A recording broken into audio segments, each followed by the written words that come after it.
त्या दूर उभ्या असलेल्या कुवारांना, त्या गेटकडे उभे असलेल्या प्रेमवीरांना माझ्या प्यार भरा सलाम. तर मित्रांनो, आज या मंचावर मी सदा उपासे एक कविता सादर करणार आहे. ती कविता सर्वांनी ऐकावी, एवढंच नव्हे तर आचरणातही आणावी. मित्रांनो, विद्यार्थी दशेत असताना प्रत्येक विद्यार्थ्याचं एकच लक्ष असावं, आणि तो म्हणजे केवळ अभ्यासाचं. तुम्हाला अभ्यास करायचा आहे तर कशासाठी? तुम्ही जे ठरवलं आहे ते बनण्यासाठी. मित्रांनो, आयुष्यात यशस्वी होण्यासाठी पागल व्हावं लागते, वेड्यासारखा अभ्यास करावा लागतो. आणि जेव्हा लोक म्हणतील की तुम्ही अभ्यास करून पागल व्हाल, तेव्हा समजून जा की तुम्ही योग्य मार्गावर जाता.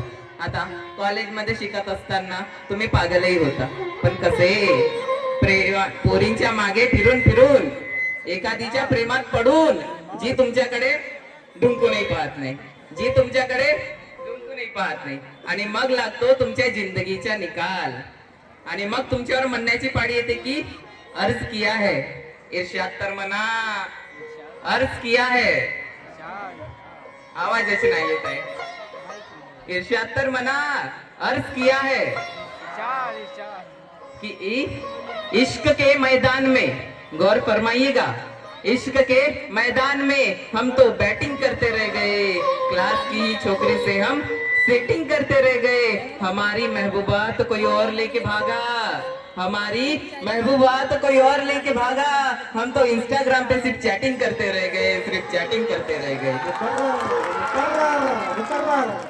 ये शायरी भी क्या कमबख्त चीज है ना, ये शायरी भी क्या कमबख्त चीज है. इंसान अपना दर्द बता रहा है और लोग वाह करते हैं, लोग वाह करते हैं. तर मित्रांनो, तुम्हाला सांगतो, पोरी आपला उल्लू सिद्ध करण्यात मोठ्या पटीत असतात. प्रेम करतात एका संग आणि लग्न करतात दुसऱ्या संग. म्हणून म्हणतो, प्रेमाच्या पायरीवर घसरवते पाय, प्रेमाच्या पायरीवर घसरवते पाय. आजकालच्या पोरींच्या भरवसाच नाही, एकाला हाय, दुसऱ्याला बाय, आणि तिसऱ्याच्या संग पडून जाय. असंच काही माझ्या सोबत घडलं, म्हणून मी आज तुमच्या समोर माझी व्यथा एका कवितेच्या रूपाने सादर करत आहे.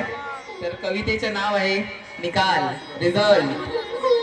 शाळेच्या वर्गात होत्या माझ्या सुंदर देखण्या पोरी, शाळेच्या वर्गात होत्या माझ्या सुंदर देखण्या पोरी, आणि त्यांच्याच हातात होती माझ्या जिंदगीची दोरी. साऱ्या पोरी एकीकडं आणि मनात भरली शांती, शांताबाई नाव होतं तिचं. साऱ्या पोरी एकीकडं आणि मनात भरली शांती, आणि तिनंच घडवून आणली माझ्या जिंदगीत क्रांती, आणि तिनंच घडवून आणली माझ्या जिंदगीत क्रांती. आणि तिनं बी लिहिणं वाचणं सोडून मी तिच्याच धरला ध्यास, लिहिणं वाचणं सोडून मी तिच्याच धरला ध्यास. तेच इंग्रजी, तेच गणित, आणि तिच्याच मले अभ्यास. तेज माझी इंग्रजी, तेज गणित, आणि तिच्याच मले अभ्यास. आणि तिनं बी मले असंच नव्हतं ठेवलं झुलवत, आणि तिनं बी मले असंच नव्हतं ठेवलं झुलवत. गुलाबाच्या फुलावानी आमचं प्रेम होतं फुलवत, गुलाबाच्या फुलावानी आमचं प्रेम होतं फुलवत. मग दिवस आले परीक्षेचे, मग दिवस आले परीक्षेचे. शांती म्हणे आपण परीक्षेनंतर भेटू, परीक्षेच्या दिवसात पोरी मोठ्या हुशार. मग दिवस आले परीक्षेचे, शांती म्हणे आपण परीक्षेनंतर भेटू. मी मात्र तिच्या आठवणीच लागलो रेटू, मी मात्र तिच्या आठवणीच लागलो रेटू.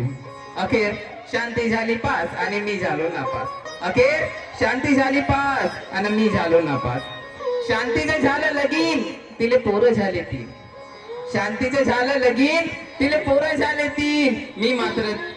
मी मात्र एटीकेटीचे पेपर देऊन पुराच झालो लीन, पुराच झालो लीन. शांती आता नवऱ्याच्या घरी सुखात नांदत आहे, शांती आता नवऱ्याच्या घरी सुखात नांदत आहे. हे सत्य आहे त्रिकाल, पण भाऊ अजून नाही लागला माझ्या जिंदगीचा निकाल, माझ्या जिंदगीचा निकाल. म्हणून म्हणतो, आयुष्यात यशस्वी व्हायचं असेल ना तर चांगलं शिकलं पाहिजे, शिकाल तर टिकाल. आणि सर्वात महत्वाचे म्हणजे पोरींपासून लांब राहायला पाहिजे. कसं समजलं ना? बरं, येऊ मी आता.